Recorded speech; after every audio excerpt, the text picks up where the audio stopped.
Today I'm going to walk you through the ultimate creative strategy for Performance Max campaigns for your e-commerce store.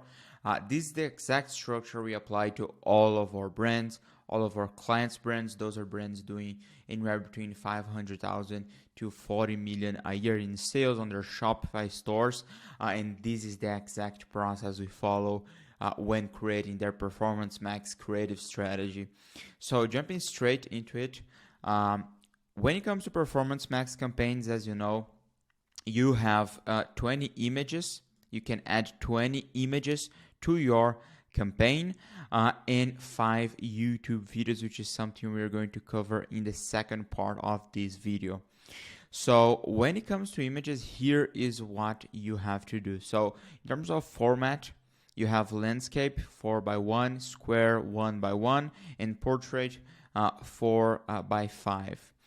We usually go ahead and upload a lot of images to the campaign and crop using Google's own tool, which works very well. Sometimes we have the same image that works well in 2 or more formats, and we simply cut the image into the right format. Of course, for landscape, you have to be a little more creative when it comes to setting your image size.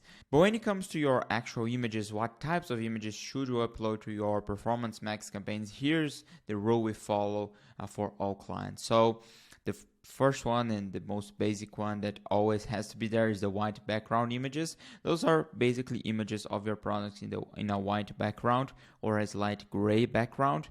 Those are kind of the bread and butter when it comes to product images, but still very important for good campaign performance.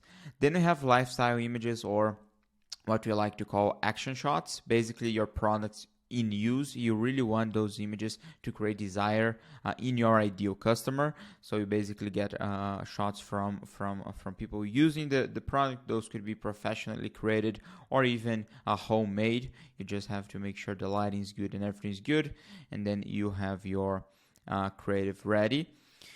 Finally, you have the text overlay image with benefits, discounts, and calls to actions, and etc. You can really put anything you want here, but the idea is to put new elements to the image, to add graphically elements to the image, to add more value to what would be a simple image.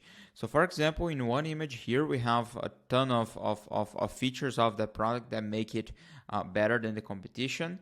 And therefore, those are information that the customer may not know when they first come to your website. When they get a retargeting ad from Google, they will see these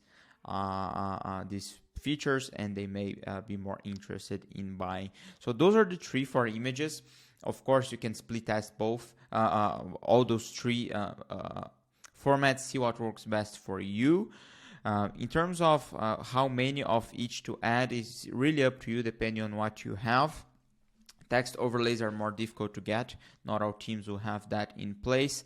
Lifestyle, most teams have, and white background, pretty much all brand out there has.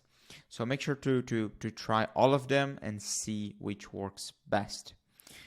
In terms of videos now, so Performance Max basically allows you to add images and YouTube videos. If you don't upload YouTube videos to your campaigns, Google will automatically create videos based on your images, which is not ideal. Sometimes those do perform really well because Google is good at figuring out where to place those. But you really don't want like a slide presentation going on. May hurt your brand image a little bit. So in terms of video, you really want to upload your own. And here are the requirements. So you can upload up to 5 videos on one asset group. When it comes to your whole Performance Max campaigns, of course, you can add 5 different YouTube videos per asset group. So you can add up to 500 videos in total, because you can add 100 asset groups. But let's talk about one specific asset group. So we're talking about 5 videos here, and the format is the YouTube format, which is right here. And you have 5 videos to basically create your full funnel for that asset group. So what I recommend doing, and this, by the way, is the perfect scenario. You don't have to follow this structure. You can have overlays here, but this is the perfect structure, I'd say. The first video would be to create awareness about your product. You really want to get your product out there. Very as if you are explaining for the first time for a friend or a family member your product. You really want to have that in a very interesting video. I'm going to show an example in a second, an actual ad that pretty much has all these good elements. Number 2 is to create desire.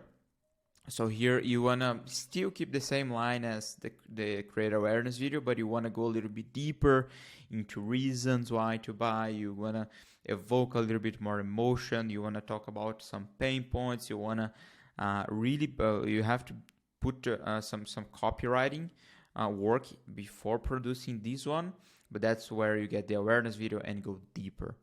Now you are creating desire for your products. You are giving reasons for people to buy. The third one is to show social proof. So now you let them know what your product is. You create a little bit of desire for your products for the right customers. Now you have to break objections, basically, which those two tie in very well together.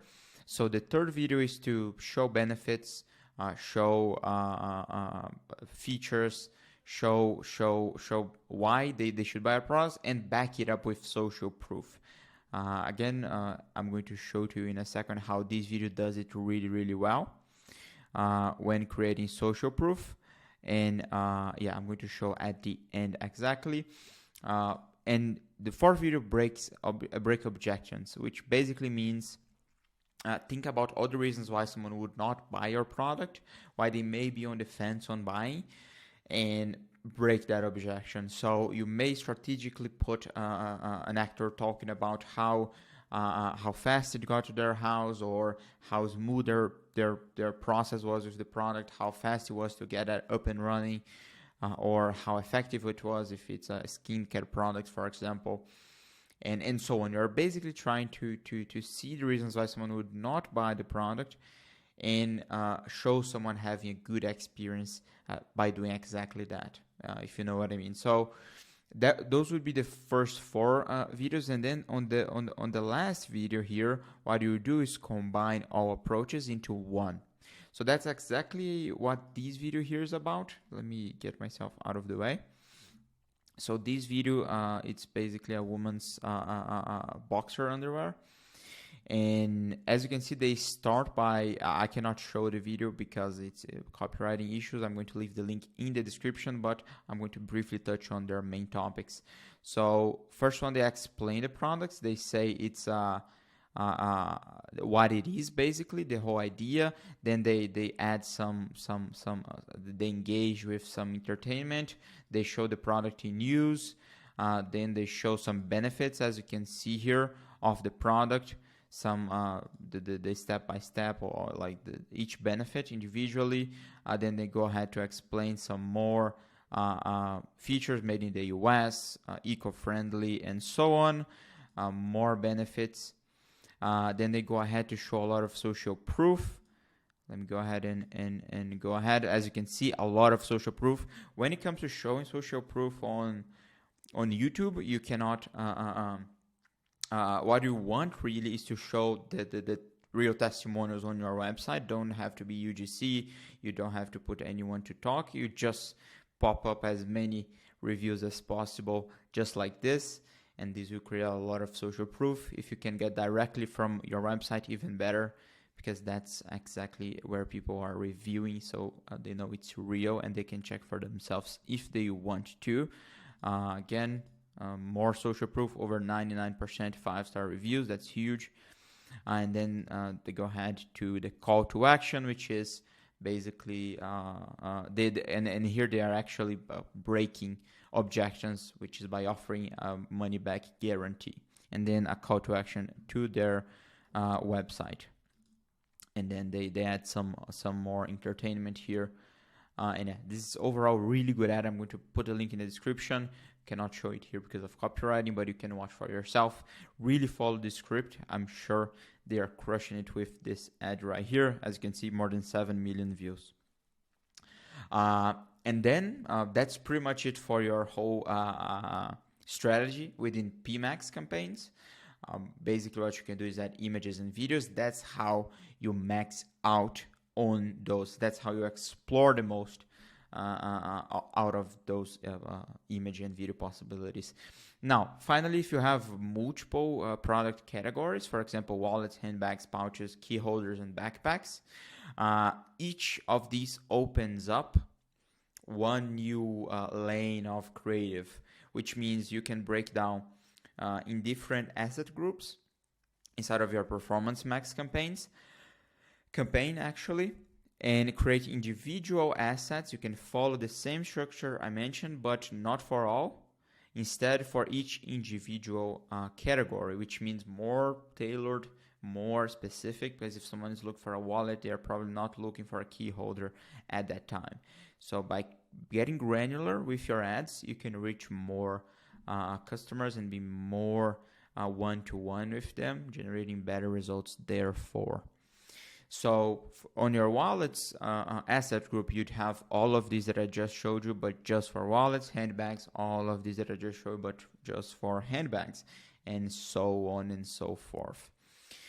So that's pretty much it for this video. I hope you liked it. I hope this brought you value. I hope this showed you how to go about your assets inside of your Performance Max campaigns. It's really important to explore this a lot.